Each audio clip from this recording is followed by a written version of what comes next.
Hello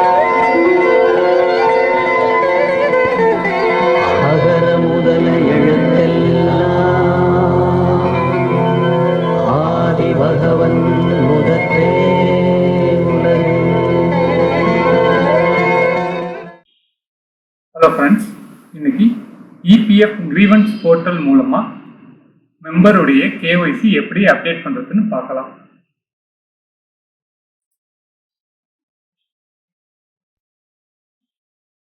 Google search engineல Grievance Portalனு search கொடுக்கிறேன்.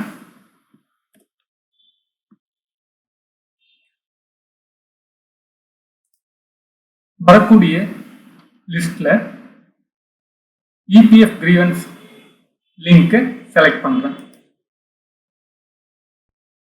இந்த இடத்துல PF மெம்பருடைய KYC அப்டேட் பண்ணணும்ன்றதுனால PF மெம்பர் ஸ்டேட்டஸை செலக்ட் பண்றேன். அதை செலக்ட் பண்ணதும் do you have claim ஐடின்னு கேட்குது. கிளைம் ரிலேட்டட் கிரீவன்ஸ் ஆயிருந்தா எஸ் கொடுக்கணும். நம்ம KYC ரிலேட்டட் கிரீவன்ஸ் ரெஜிஸ்டர் பண்றதுனால நோ கொடுத்துட்றேன். நோ கொடுத்த பிறகு மெம்பருடைய UAN நம்பர் இங்க டைப் பண்ணி கீழே இருக்கக்கூடிய கேப்சாவும் டைப் பண்ணி கெட் டீடைல்ஸ் கொடுக்கணும். நான் முதல்ல மெம்பருடைய UAN டைப் பண்றேன்.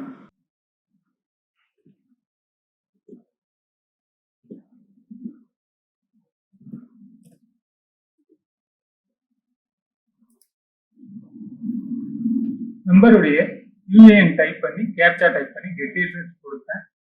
கெட் டீடைல்ஸ் கொடுத்த உடனே அந்த UANக்கான டீடைல்ஸ் கீழே டிஸ்பிளே ஆகுது. கால் டவுன் பண்ணிட்டு வரேன் பாருங்க.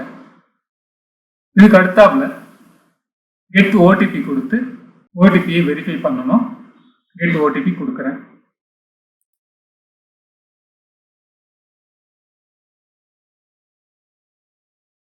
OTPயை டைப் பண்ணி சப்மிட் கொடுக்குறேன். OTP வெரிஃபைடு சக்சஸ்ஃபுல்லின்னு வந்து அதுக்கப்புறம் பர்சனல் டீடைல்ஸ் இங்கே ஓப்பன் ஆகுது.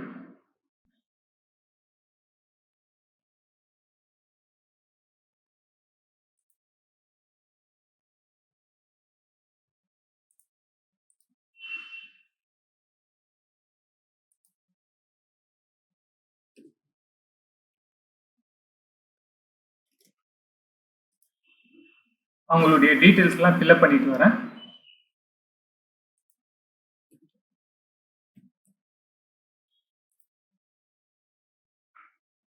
கண்ட்ரி ஸ்டேட் இந்த ரெண்டுத்தையும் செலக்ட் பண்ணிக்கிட்டு கீழே இருக்கக்கூடிய செக்யூரிட்டி கோடை டைப் பண்றேன்.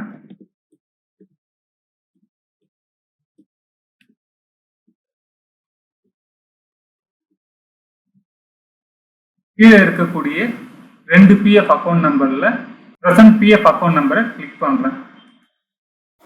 பிரசன்ட் PF அக்கௌண்ட் செலக்ட் பண்ண உடனே இந்த கிரீவன்ஸ் யாருக்கு ரெஜிஸ்டர் பண்ண போறோம்னு கேட்குது. PF ஆஃபீஸ்க்கா, எம்ப்ளாயருக்கா, EDLIக்கா, ப்ரீ பென்ஷனுக்கான் இருப்பேன். நான் வந்து PF ஆஃபீஸ்க்கு ரெஜிஸ்டர் பண்றதுனால அந்த ஆப்ஷனை செலக்ட் பண்ணிக்கிறேன். கிரீவன்ஸ் கேட்டகரி என்னன்னு பார்க்கலாம். ஃபைனல் PF வித்ட்ராவல், நான் transfer of PF accumulation, passbook related issues including amount not shown in passbook, KYC related issues of subscriber pertaining PF office, erroneous credit of transferred amount received, non-settlement of PF advance claim, unified portals member interface not working or slow, technical issues while filing online claims, TDS related issues, UAN app not working or working slow, amount not credited in bank account after claim settlement, UAN related issues of subscriber pertaining of PF office, fraudulent withdrawal from PF account, COVID-19 advance related, contest references, Aadhaar authentication service. இந்த மாதிரி grievance கேட்டகரியில நிறைய இருக்கு. நாம இன்னைக்கு பண்ண போறது KYC related. அதனால KYC related issues of subscriber pertaining PF office என்ற கேட்டகரியை செலக்ட் பண்ணிக்கிறேன். கிரீவன்ஸ் டெஸ்கிரிப்ஷனில் பிஎஃப் ஆஃபீஸ்க்கு நம்மளுடைய கோரிக்கையை மெசேஜாக டைப் பண்ணணும்.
இந்த மெசேஜ் டைப் பண்ணிட்டு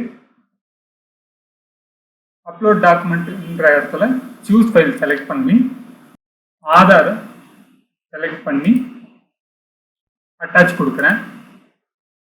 இதை ஆட் கொடுத்துட்றேன். ஆட் கொடுத்த உடனே நம்மளுடைய ரெக்வஸ்ட் வந்து இந்த இடத்துல வரும். இது வேணும்னா நம்ம எடிட் பண்ணிக்கலாம், இல்லைன்னா ஃபைனலாக சப்மிட் கொடுத்துடலாம். நம்ம சப்மிட் கொடுத்த உடனே please click here to share your experience while lodging the grievance in new EPF IGMS ஒரு ஆப்ஷன் இருக்கு. அதில் ஹியர்ன்றத கிளிக் பண்ணுறேன். இப்போ நாம ரிஜிஸ்டர் பண்ண கிரீவன்ஸுக்கு ஒரு ரிஜிஸ்ட்ரேஷன் நம்பர் டிஸ்பிளே ஆகுது. அந்த நம்பர் தான் நம்மளுடைய கிரீவன்ஸ் ரெஜிஸ்ட்ரேஷன் நம்பர். இதை காப்பி பண்ணி வச்சுக்கோங்க. இந்த வெப்சைட்டை பற்றி உங்களுடைய ரேங்கிங் இங்கே கொடுங்க. கீழே உங்கள் கமெண்ட்டை போடுங்க. நான் சிம்பிளாக ஒரு கமெண்ட் கொடுக்குறேன்.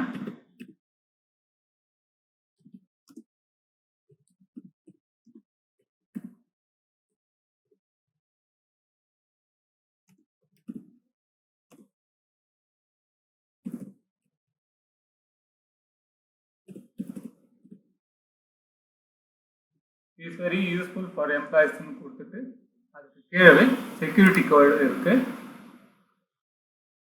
ஓகே, இது வந்து ஸ்பெஷல் கேரக்டர்ஸ் நாட் அலோடுன்னு வருது. ஸ்பெஷல் கேரக்டர்ஸில் போட்டிருக்கிறேன். அதை எடுத்துட்டு ஒன்னே இப்போ அது போயிடுச்சு. இப்போ இந்த செக்யூரிட்டி கோடு டைப் பண்ணி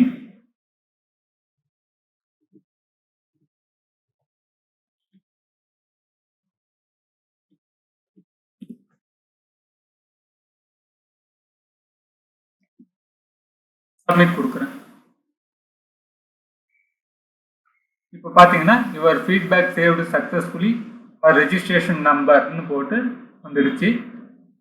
இந்த நம்பரை காப்பி பண்ணிக்கிறேன். காப்பி பண்ணிக்கிட்டு இங்கே வியூ ஸ்டேட்டஸ் போயிட்டு அந்த நம்பரை இங்கே பேஸ்ட் பண்ணுறேன்.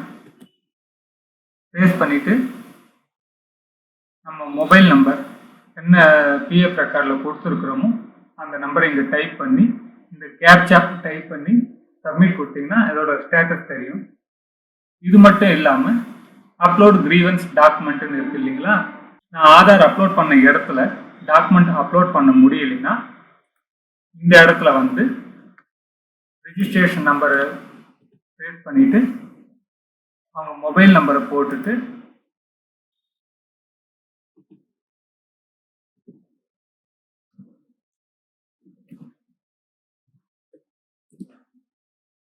செக்யூரிட்டி கோடை டைப் பண்ணி சப்மிட் கொடுக்குறேன். இப்போ பாருங்க, documents are already available for this கிரீவன்ஸ்ன்னு மெசேஜ் வந்துடுச்சு. நான் கிரீவன்ஸ் ரெஜிஸ்டர் பண்ணும்போது ஆதாரை அட்டாச் பண்ணி ரெஜிஸ்டர் பண்ணதுனால இந்த மெசேஜ் வந்துடுச்சு. சப்போஸ் நான் அப்போ அட்டாச் பண்ணலைனாலோ இல்லை அட்டாச் பண்ண முடியலைனாலோ அந்த கிரீவன்ஸ் ரெஜிஸ்ட்ரேஷன் நம்பரை இந்த இடத்துல போட்டு இந்த மொபைல் நம்பரையும் செக்யூரிட்டி கோடையும் போட்டு வெரிஃபை பண்ணதுக்கப்புறம் இந்த இடத்துல டாக்குமெண்ட்டை அப்லோட் பண்ணலாம். இப்போ அதுக்கு தேவையில்லாமல் போயிடுச்சு. இந்த கிரீவன்ஸை ரெஜிஸ்டர் பண்ணது மூலமா பிஎஃப் ஆஃபீஸில் கிரீவன்ஸ் போர்ட்டலை பார்க்கக்கூடிய அதிகாரிங்க நம்மளுடைய கோரிக்கையை பார்த்து நம்ம அட்டாச் பண்ணியிருக்கக்கூடிய ப்ரூஃபை நம்மளுடைய பிஎஃப் அக்கௌண்ட்டில் வெரிஃபை பண்ணி அதுக்கும் இதுக்கும் மிஸ்மேட்ச் ஆகியிருந்தால் அதை வந்து அப்டேட் பண்ணுவாங்க. நம்மளுடைய ப்ராப்ளத்தை அவங்க சால்வ் பண்ணி கொடுப்பாங்க. அதுக்கு கொஞ்சம் நாள் எடுத்துக்கும். அது வரைக்கும் நம்ம ஸ்டேட்டஸ் தான் செக் பண்ணிக்கணும். சப்போஸ் இது தவிர வேற ஏதாவது டாக்குமெண்ட்ஸ் தேவைப்படுறதா இருந்தால் அவங்க மெயில் பண்ணியோ அல்லது ஃபோன் பண்ணியோ கேட்பாங்க. அப்போ நாம் அவங்களுக்கு ரெஸ்பான்ஸ் பண்ணணும். இல்லைன்னா அவங்க கேட்குற டாக்குமெண்ட்டை நாம் கொடுக்கணும். கொடுத்தோம்னா அவங்க இதை அப்டேட் பண்ணி கொடுப்பாங்க. ஓகே கைஸ், இன்னைக்கு இபிஎஃப்ல கேஒய்சி ப்ராப்ளத்தால் லாகின் பண்ண முடியாத மெம்பர்லாம் இபிஎஃப் கிரீவன்ஸ் போர்ட்டல் மூலமா கேஒய்சி அப்டேட் பண்ணி எப்படி இந்த ப்ராப்ளத்தை சால்வ் பண்ணலாம்னு பார்த்தீங்க. இந்த வீடியோ உங்களுக்கு பிடிச்சிருக்கும்னு நினைக்கிறேன். இந்த வீடியோவை பற்றின உங்கள் கமெண்ட்ஸ் எழுதுங்க. இந்த வீடியோ உங்களுக்கு பிடிச்சிருந்தால் லைக்ஸ் பண்ணுங்க, ஷேர் பண்ணுங்க. இது வரைக்கும் இந்த சேனலை சப்ஸ்கிரைப் பண்ணாதவங்க சப்ஸ்கிரைப் பண்ணுங்க. Thank you guys.